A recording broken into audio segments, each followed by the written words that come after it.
안녕하세요. 굉장히 오랜만에 여러분 온 것 같습니다. 가끔 오니까 더 반갑고 좋은 것 같습니다. 저는 어려서부터 예수를 믿었고요. 4대째 예수 믿는 집안에서 태어났습니다. 감사하게도 다행스럽게도 전 예수 믿는 게 참 좋았습니다. 그래서 늘 교회를 가까이 하고 한 번도 하나님이 계실까라고 하는 회의를 한 번도 제대로 하지 못하고 그냥 믿음에서 보면 곱게 잘 자랐습니다. 제 인생 전체를 그냥 한마디로 가장 중요한 것 한마디로 얘기하면 그냥 단순할 것 같아요. 평생 예수 믿고 산 사람. 이렇게 예수를 믿는 믿음이 제 삶에 있어서는 아무래도 가장 중요한 것이었습니다. 하나님을 믿는 믿음과 교회 생활을 빼고 제 인생을 논할 수 없고 저를 얘기할 수 없습니다. 아까 말씀드린 것처럼 예수 믿는 게 처음부터 좋았는데 그때보다 지금이 더 좋습니다. 예수는 믿을수록 해가 가면 갈수록 점점 더 좋아집니다. 그게 제게 복인 것 같습니다. 믿음이 저에게 준 은혜와 축복이 뭘까를 정리해 봤습니다. 한두 시간에 정리할 수 있는 일은 아니지만 몇 가지를 크게 뽑아 보았습니다. 첫째는 지혜입니다. 말씀 속에서, 하나님의 말씀 속에서 얻는 삶의 지혜처럼 소중한 것이 없습니다. 말씀 속에 길이 있고 말씀 속에 삶의 식이 있고 삶의 법도들이 있었습니다. 여러분, 길을 알면 아무리 멀어도 갈 수 있고 식을 알면 문제가 아무리 복잡하고 어려워도 결국은 풀 수 있습니다. 근데 하나님의 말씀 속에 그 길이 있었어요. 그리고 하나님의 말씀 속에 삶의 모든 문제를 풀 수 있는 식이 있었어요. 그것이 삶의 지혜였습니다. 말씀의 지혜가 저의 삶을 궁극적으로 승리하게 하였고 조금 조심스럽지만 성공하게 하였다고 간증할 수 있습니다. 말씀을 알면서도 순종하지 못한 것은 결국 실패로 끝났고 쉽지는 않았지만 믿고 순종했던 삶은 모두가 다 승리와 성공으로 끝을 맺었습니다. 수없이 많은 말씀을 간증할 수 있지만 대표적인 몇 가지를 얘기해 드리고 싶습니다. 제게 복이 되었던 말씀, 제 인생을 통째체 복되게 했던 말씀들 몇 가지 간증할 수 있습니다. 오직 의인은 믿음으로 말미암아 살리라 하는 로마서 1장 17절 말씀, 제 인생의 가장 귀한 말씀이 되었습니다. 믿음은 언제나 하나님이 주인이심을 고백하는 것입니다. 하나님이 주이심을 고백한다는 것은 늘 자기를 부인하는 것입니다. 나는 아닙니다. 하나님이십니다. 이게 믿음이라고 생각했습니다.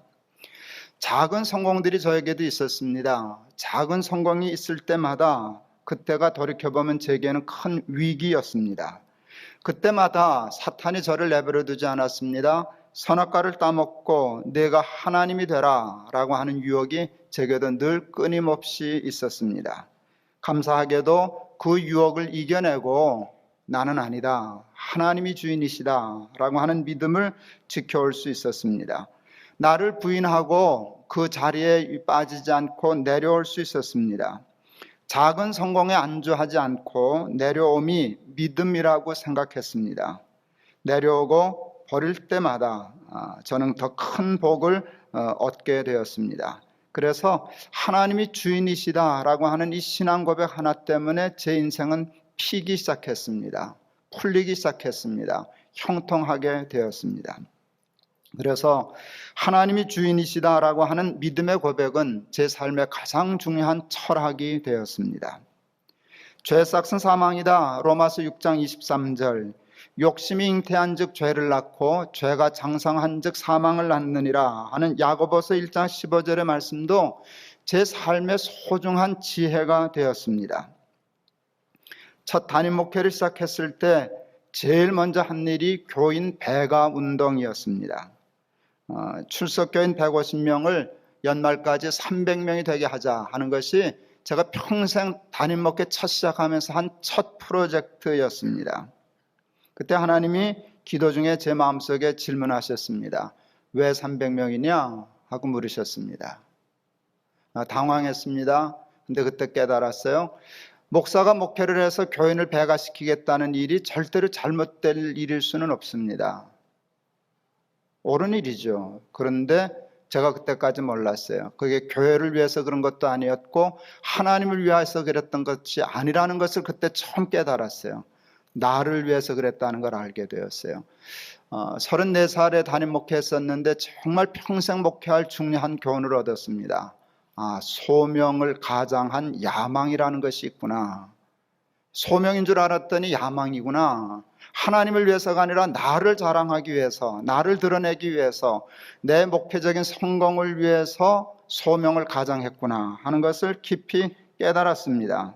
그때 야망을 버리고 소명으로만 목회해야 되겠다 하는 결심을 굳게 했습니다.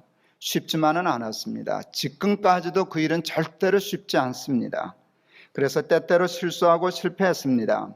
그래도 가끔씩 정신 차리고 야망을 버릴 때마다, 소명을 붙잡을 때마다 하나님은 감당할 수 없는 은혜와 복을 저에게 허락해 주셨습니다. 너희는 먼저 그의 나라와 의를 구하라. 그리하면 이 모든 것을 너희에게 주시리라. 마태복음 6장 33절. 쟁기를 잡고 뒤를 돌아다 보는 자는 하나님 나라에 합당치 않다. 누가복음 9장 62절.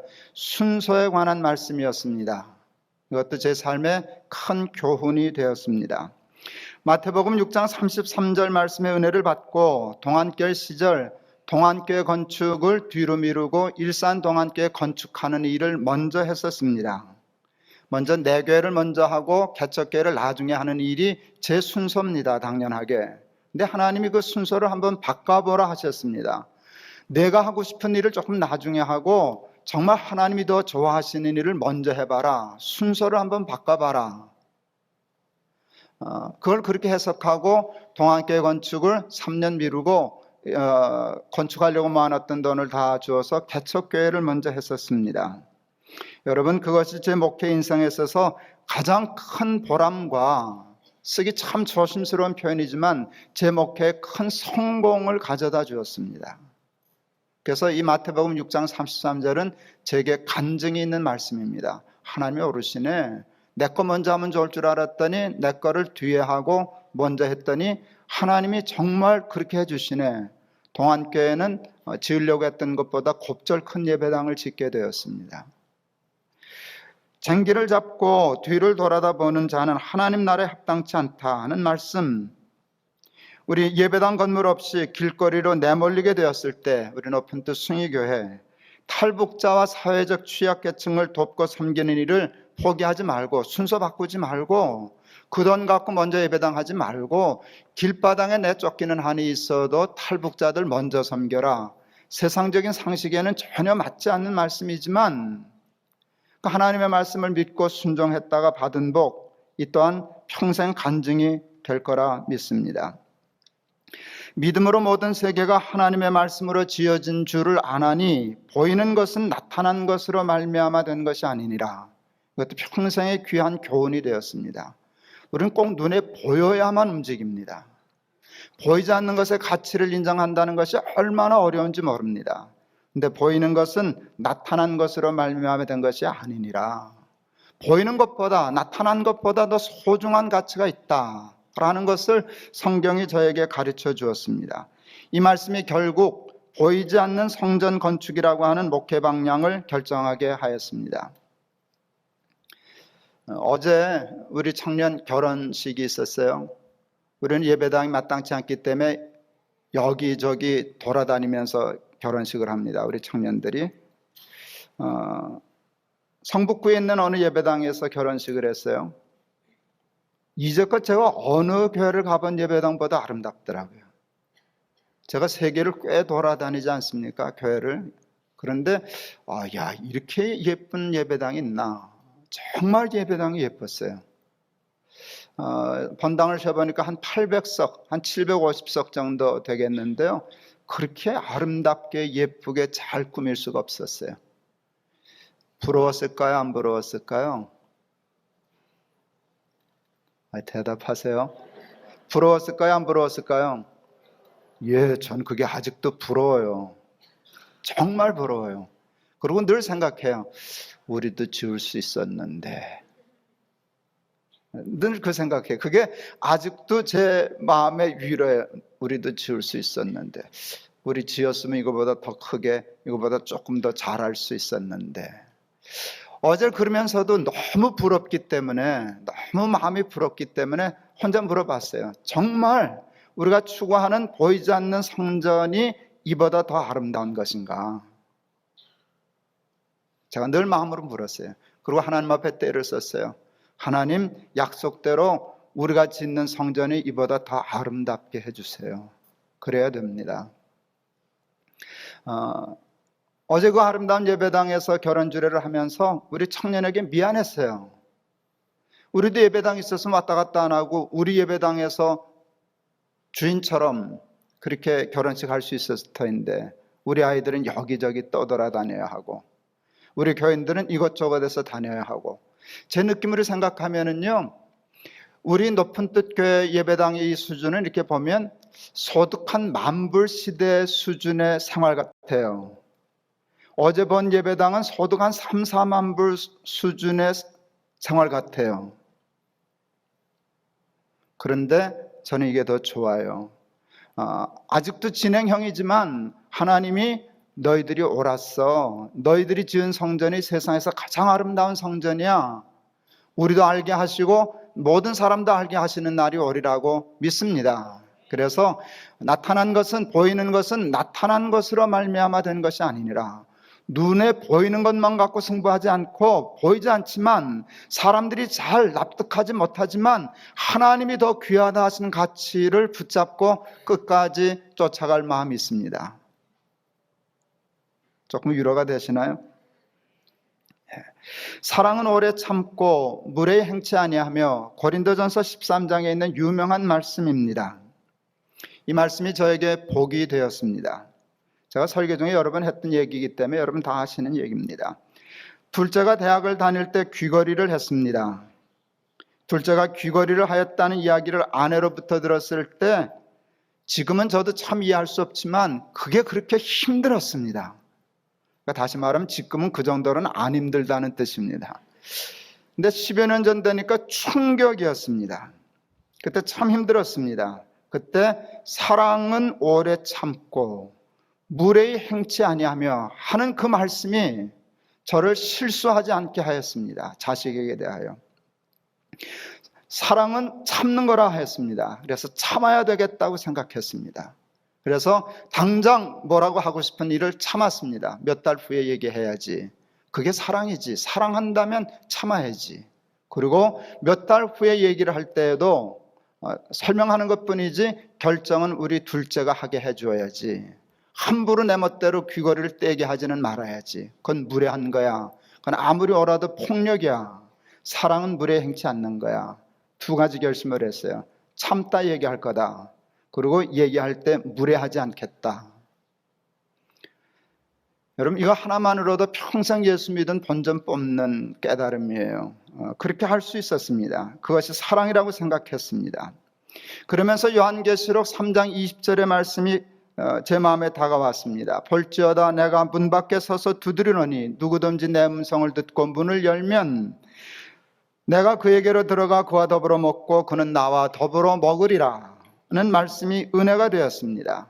하나님이 문 밖에서 문을 두드리십니다. 그냥 들어오셔도 됩니다. 문 안 두드리셔도 됩니다. 나다 들어오시면 그만입니다. 근데 하나님은 그렇게 하지 않으시고 놓고 하셨습니다. 하나님이 들어오시는 것이 하나님을 위해서도 좋으시지만 우리에게도 옳고 좋은 일입니다. 그런데 그럼에도 불구하고 하나님은 피조물인 우리가 문을 열어줄 때까지 기다리시겠다고 하시는 것이었습니다. 저는 그것을 하나님의 예의라고 풀었습니다. 우리는 예의는 아랫사람이 윗사람에게 갖추는 것, 자식이 부모에게 갖추는 것으로만 알았습니다. 저도 그때까지 그렇게 알았습니다. 근데 아니었습니다. 하나님이 피조물인 우리 인간, 피조물을 벗어나 죄인인 우리 인간에 대해서도 예의를 갖추었습니다. 왜냐하면 사랑하기 때문입니다. 사랑은 무례히 행하지 않는 것이다. 그런 평생의 교훈이 되었습니다. 저는 그것을 통하여 하나님의 사랑을 깊이 이해하게 되었습니다. 그리고 그 하나님의 사랑을 흉내내서 아이에게 옳고 그른 것을 얘기하지만 무례하게 하지는 않겠다. 때로는 참겠다 하는 것을 실천할 수 있었습니다. 그것이 자식을 사랑하는 아비가 해야 할 중요한 일이라고 생각했습니다. 여러분, 그 깨달음이, 그 지혜가 제게 복이 되었습니다. 여러분 아시잖아요. 아들만 셋입니다. 막내가 이제 30이 되었습니다. 그런데 우리 아이들과 저는 친합니다. 저는 그게 얼마나 행복한지 모릅니다. 자식과 친하다는 게 얼마나 행복한지 모릅니다. 그것은 제 본능성이 없는 것이었습니다. 사랑은 오래 참고 사랑은 물에 행치 아니하며 하는 것이 내 삶에 영향을 끼쳤을 때 그것이 제게 준 복입니다. 말씀은 제게 길이 되었습니다. 일을 결정하는 원칙이 되었습니다. 모든 삶의 문제를 푸는 식이 되었습니다. 그게 예수를 믿음으로 얻은 큰 축복이었습니다. 그것이 저를 부족하지만 승리하게 하였고 성공하게 하였습니다. 둘째는 평안입니다. 예수를 믿음으로 얻은 큰 축복이 뭔가 생각하니까 마음에 와닿는 것이 평안의 복을 받았구나 하는 것을 알게 되었습니다. 여러 번 설교 중에 예화로 이야기했던 말씀입니다. 막내가 6살 때 손을 잡고 골목을 내려가고 있었습니다. 골목 아래에서 5학년짜리 아이가 올라왔습니다. 그 아이를 보더니 우리 막내가 눈이 번쩍번쩍거렸어요. 아빠, 저 형아가 나 때렸어. 복수해달라는 것이었어요. 그 애들 싸움에 끼어들 마음 없어서 못 들은 척하고 그냥 갔습니다. 그랬더니 제 막내가 손을 뿌리치고 5학년짜리에게 뚜벅뚜벅 걸어가서 그 아이 발로 차주고 왔습니다. 6살짜리가 5학년짜리 발로 차줬습니다. 무사했을까요? 무사하던데요. 왜요? 옆에 뚱뚱한 저 아버지 있는데 집까지 어떻게 하겠어요? 그때 저는 순식간에 깨달았어요. 나는 다윗이 골리앗을 어떻게 이겼는지 알았다. 다윗 6살, 골리앗 5학년, 하나님 80kg. 그것을 통하여 저는 다윗의 유명한 고백들을 그냥 이해하게 되었어요. 여호와는 나의 목자시니 내게 부족함이 없으리로다. 여러분, 어떻게 사람이 부족함이 없어요? 근데 하나님이 목자가 되시면 부족함이 없어요. 그가 나를 푸른 초장에 누이시며 쉴 만한 물가로 인도하시는도다. 그냥 시로 쓴 건 줄 알았더니 아니요, 그게 정말 가능해요. 하나님이 믿어지면. 아버지가 80kg인데 5학년짜리가 뭐가 문제겠어요? 우리 아들놈이 내가 있는데도 불구하고 5학년짜리 보고 튀었다면 곤란하죠. 이게 애비를 어떻게 보고 그러나? 아버지 80kg인데. 그건 말이 안 되죠. 6살짜리도 알잖아요. 아버지가 있으면 5학년짜리 문제 없어. 골리앗, 니까지가 골리앗이면 어떻고 안 골리앗이면 어떠냐? 아무 상관없어. 우리 아버지 80kg야. 우리 아버지 하나님이야. 여러분, 그와 같은 깨달음이 제게 믿음이 주는 평안을 배울 수 있게 하였어요. 두려운 게 있어야 불안하죠. 무서운 게 있어야 잠 못 자죠. 여러분, 골리앗이 없어서 그런 게 아니에요. 저는 여전히 6살밖에 안 되고 세상은 여전히 골리앗 천지예요. 근데 우리 아버지를 정말 믿을 수 있으니까 우리 아버지 80kg야. 잘 수 있어요. 누울 수 있었어요. 그게 믿음이 주는 축복이라고 믿었어요. 가끔씩 앞이 캄캄해지는 일을 당하곤 했었습니다. 최근에 일 중에 하나가 바로 우리 교회 일입니다. 출석교인 5,000명을 데리고 길가로 나앉게 되었을 때 그건 앞이 깜깜한 일이었습니다. 신기하게 두렵지 않았습니다. 여러분이 증인 서주실 수 있지 않아요. 제가 두려워하지 않았잖아요. 겁내지 않았잖아요. 초조하지 않았잖아요. 염려가 되지 않았잖아요. 여러분이 염려하실 만큼 제가 염려를 안 했잖아요. 믿음이 주는 축복은 평안이었습니다. 그것은 절대로 세상이 줄 수 없는 것이에요. 공부를 얼만큼 하면 그런 복을 받을 수 있을까요? 돈이 얼마나 있으면 그 복을 받을 수 있을까요? 아니요. 돈으로 못해요. 세상의 어떤 권력으로도 그건 할 수 없어요. 근데 평안은 하나님을 믿는 믿음의 사람들이 받는 놀라운 하늘의 축복이에요. 하나님이 믿어지니 사방으로 우겨싸움을 당하여도 쌓이지 아니하고 답답한 일을 당하여도 낙심하지 아니하고 박해를 받아도 버림받지 아니하고 거꾸로 뜨림을 당하여도 망하지 않을 자신이 생기게 되었어요. 5,000명 교인과 함께 길바닥에 내몰리게 되었을 때 절대절명의 위기라고 할 수 있는 그 순간에 제가 교인 여러분들에게 설교하면서 한 말 중에 참 건방지기 짝이 없는 말이 있었던 거 기억하세요? 여러 가지 있는데 그 중에 대표적인 말은 이것이에요. 망할 자신이 없습니다. 그랬어요. 앞으로 어떻게 될는지는 아직도 모르는데 하여튼 걱정은 안 됩니다. 망할 자신이 없습니다. 나 혼자 해결하려면 망하는 것 때문에 두렵겠지만 하나님이 계시는데 어떻게 이 문제가 안 풀리겠습니까? 어떻게든지 풀리겠죠. 어느 모양으로든지 하나님 인도하시겠죠. 망할 자신이 없습니다. 건방지기 짝이 없는 말이었지만 여러분 지금도 사실입니다. 지금도 제게는 사실입니다. 그것이 바로 구원의 확신이었습니다. 나는 하나님을 믿음으로 구원 얻었다. 우리는 구원 얻은 백성이다. 그러니까 망하지 않는다라고 하는 것이었습니다. 여러분, 그것이 저는 너무 기쁘고 감사했습니다. 그리고 그 결과는 언제나 믿음대로 되었습니다. 특히 유난히 우리 높은 뜻 푸른 교회가 고생이 많았습니다. 그래서 푸른 교회 다 없어졌다죠? 멀쩡하네요. 서울고등학교는 안전하죠? 그러면 좋겠어요. 안 그러면 무슨 상관이 있습니까? 또 돌아다니면 되지. 내가 너무 심했나요? 망할 자신이 없습니다. 왜? 하나님이 믿어지면 여러분 그냥 따라가면 되는 겁니다.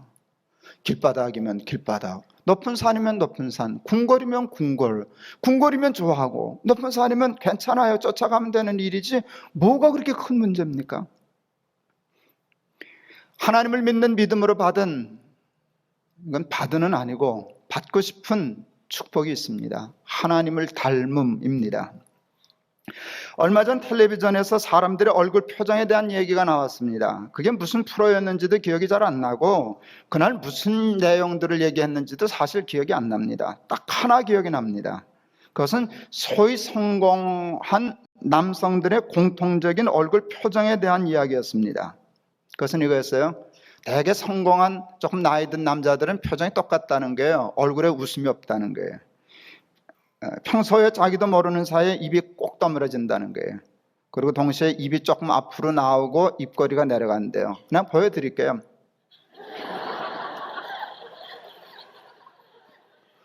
우리 아내가 옆에 딱 웃었습니다. 왜 웃었을까요? 당신도 똑같아. 정말 놀란 것은요, 그리고 부끄러웠던 것은요, 제게도 바로 그와 같은 모습과 표정이 꼭 닮아 있었다는 것입니다. 저는 평상시에 이러고 있어요. 왜? 내가 잘났다는 것이에요. 난 이제 성공했다는 뜻이에요. 나 이렇게 만만한 사람 아니야 하는 뜻이에요. 그냥 대수롭지 않은 듯 넘어갔지만 저에게는 그게 큰 도전이 되었습니다. 사람이 40이 넘으면 자기 얼굴에 책임을 져야 한다는 이야기가 있습니다. 저는 텔레비전에 나온 소위 성공하여 자기도 모르는 사이에 교만해지고 뻣뻣해져서 인간미가 점점 없어지는 그 공통적인 모습이 제게도 있다는 것이 많이 속상하고 부끄러웠습니다. 아니, 많이 속상했습니다. 그것은 내가 잘못 살고 있다는 구체적인 증거였기 때문입니다. 하나님은 사람을 창조하실 때 당신의 형상대로 창조하셨다고 오늘 본문에 말씀하고 계십니다. 쉽게 말하 사람은 하나님을 닮았다는 것이에요. 하나님이 우리를 당신 닮게 만드셨다는 것이에요. 우리 아이들은 기본적으로 저를 닮았습니다. 그러니까 외탁보다 친탁에 가깝습니다. 우리 아이들은 모두 다 저를 닮아 둘째 발가락이 깁니다. 그것은 우리 아이들뿐만 아니라 손녀딸까지 아직까지 한 놈도 어겨지지 않은 원칙입니다. 우리 아이들은 다 둘째 발가락이 제일 깁니다. 눈두덩, 입의 모양과 사이즈, 두개골 모양 등등 저를 닮은 구석이 제 아이들과 손녀딸들에게는 많지만 가장 확실하게 닮은 것은 발입니다. 둘째 발가락이 제일 긴 발입니다. 그게 저를 얼마나 기쁘게 하는지 모릅니다. 대개 셋째 발가락이 긴 사람들이 많거든요. 근데 우리 아이는 꼭 둘째 발가락이 다 깁니다. 나중에 확인해 보세요. 하나님을 닮은 사람을 창조하시고 하나님이 얼마나 기쁘셨을까 생각해 봅니다. 여러분, 자식이 부모를 닮았다는 거, 그게 부모의 기쁨입니다. 사람은 선악과를 따먹고 범죄함으로 그 소중한 하나님의 형상을 잃어버렸습니다. 하나님 닮음을 상실했습니다. 생각과 마음과 정신을 잃어버렸습니다. 그러면서 점점 하나님과 상관없는 모습과 모양을 갖게 되었습니다. 하나님을 믿음으로 얻게 되는 지혜와 평안에 대한 욕심은 앞으로도 버릴 수 없습니다. 그것은 보통 세상 사람들이 욕심내는 복과는 질적으로 다른 것이기 때문입니다. 때문에 예수를 더 잘 믿어 그 지혜와 평안의 복을 더 많이 받고 싶습니다. 그리고 그것을 누림으로 구원받은 사람의 특권인 하나님 나라의 삶을 죽어서가 아니라 여기서부터 살아내고 싶습니다. 그런데 그보다 더 욕심나는 것이 있습니다. 그것은 하나님을 닮아가는 것입니다. 그리하여 어느 순간에 세상 사람들이 그것을 다 알아채게 하는 것입니다. 우리 큰아들 둘째 딸아이가 커가면서 꼭 지 애비를 닮아갑니다. 어렸을 땐 잘 몰랐습니다. 얼마 전에 홈페이지에 우리 둘째 소녀딸 사진을 올려놨는데 깜짝 놀랐습니다. 제가 얼른 사진 넣었던 박스 찾아서 우리 큰아들 사진 찾을 수 있어요. 그하고 똑같은 얼굴이 있었어요.